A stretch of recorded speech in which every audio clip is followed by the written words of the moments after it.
സുഹൃത്തുക്കളെ എല്ലാവർക്കും നമസ്കാരം. നമ്മുടെ പുതിയ വീഡിയോയിലേക്ക് ഞാനിപ്പോൾ സത്യമംഗലത്തിന്റെ താഴെയാണ്. സത്യമംഗലം അറിയാത്ത ആളുകൾ വളരെ കുറവായിരിക്കും. ഇതിപ്പോ ഇവിടെ വരാൻ കാരണം എന്താന്ന് വെച്ച് കഴിഞ്ഞാല്, ഇവിടെ നമ്മൾ വെറ്റില മുറിക്കുമ്പോ ചവയ്ക്കുന്ന ഒരു സാധനമില്ലേ, പുകല, അതിന്റെ ഒരു തോട്ടമാണിത്. നോക്ക് ഈ സാധനം. ശരിക്കും ഈ സാധനം നമ്മുടെ ഈ ചേമ്പിന്റെ ഇലയില്ലേ, അതിന്റെ ആ ഒരു ആകൃതിയിലാണ് ഈ ഒരു സംഗതി വരുന്നത്. ഇതിനെ ഇവര് വെട്ടി ഉണക്കി ഈ ലെവലിലാണ് ഇവിടെ പാകം ചെയ്ത് വെക്കുന്നത്. കണ്ടോ, ഇതിന്റെ ഓണറാണ് ആ നിൽക്കുന്നത്. കണ്ടോ, ഇതിന്റെ ഓണറാണ്, ഒരു വയസ്സായ ഒരാളാണ്.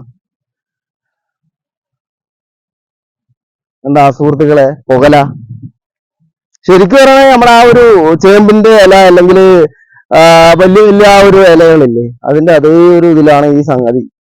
എന്താ ഇത് ശരിക്കും ഞാൻ തൊടുമ്പോ പൊടിഞ്ഞു പോകണല്ലേ. ഇത് എങ്ങനെയാണ് ഇവര് ഇതാക്കി എടുക്കണമെന്ന് അറിയില്ല. ശരിക്കും തൊടുന്ന സമയത്ത് അതിങ്ങനെ പൊടിഞ്ഞു പോണ്ട് ഇതല്ലേ. ഇതാ പൊടിഞ്ഞു പോയി. അടിപൊളി സംഭവമാണ്. ഇപ്പൊ തന്നെ അതിന്റെ കാരം അറിയാൻ പറ്റുന്നുണ്ട്. ഇതാണ് സാധനം. പച്ചപ്പ് കണ്ടില്ലേ ഇതില്, ഇതിന്റെ തണ്ടില്. ഈ സംഗതി നമ്മൾ തൊടുന്ന സമയത്ത് അത് ശരിക്കും പറയുകയാണെങ്കിൽ അത് പൊടിഞ്ഞു പോണ്ട്. അപ്പൊ ഇവര് അതിനെ എങ്ങനെ മെഷീനിൽ വല്ല കൊണ്ടിട്ടിട്ടാണോ ഇതാക്കണതെന്നൊന്നും അറിയില്ല. ഒരുപാടുണ്ട് ഇവിടെ. ഈ കാണുന്ന കംപ്ലീറ്റ് അതാണ് അല്ലേ, ഒരുപാടുണ്ട്.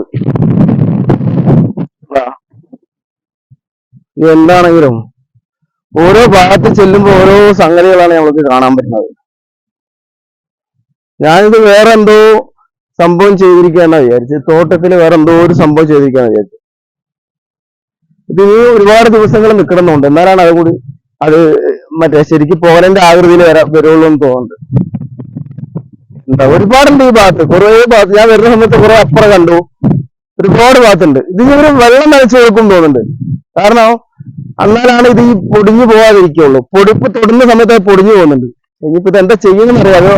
ആ കാരണം ഒരു അവിടേക്ക് ഓസൊക്കെ ഇടുന്നുണ്ട്. എന്താ ഓസൊക്കെ എല്ലാവർക്കും ഇടുന്നുണ്ട്. അപ്പൊ ഇതിപ്പോ വെള്ളം നനക്കാനാണോ ഒന്നൊന്നും അറിയില്ല. എന്താ സംഭവം, ഭയങ്കരമാണ്. ഇതിന്റെ തോട്ടങ്ങളാണ് ഈ ഭാഗത്ത് കുറെ കാണുന്നത്. ഒരുപാട് തോട്ടങ്ങളുണ്ട്. കുറെ അപ്പുറത്ത് ഞാൻ കണ്ടിട്ടുണ്ടായിരുന്നു. ആ കാരണം ഒരു ഒറ്റയ്ക്ക് പണിയെടുക്കാനില്ലേ. നമ്മുടെ നാട്ടിലൊക്കെ ആണെങ്കിൽ ഇത്ര വയസ്സായ ആൾക്കാർ പണിയെടുക്കുന്നുണ്ടോ? കണ്ടില്ലേ, എത്ര വയസ്സായ ആളാണ് ഒറ്റയ്ക്ക് ആ ഓസൊക്കെ പിടിച്ച് വലിച്ച് അവിടെ കൊണ്ടിട്ട് നനക്കാനുള്ള പരിപാടിയും ഉണ്ട്.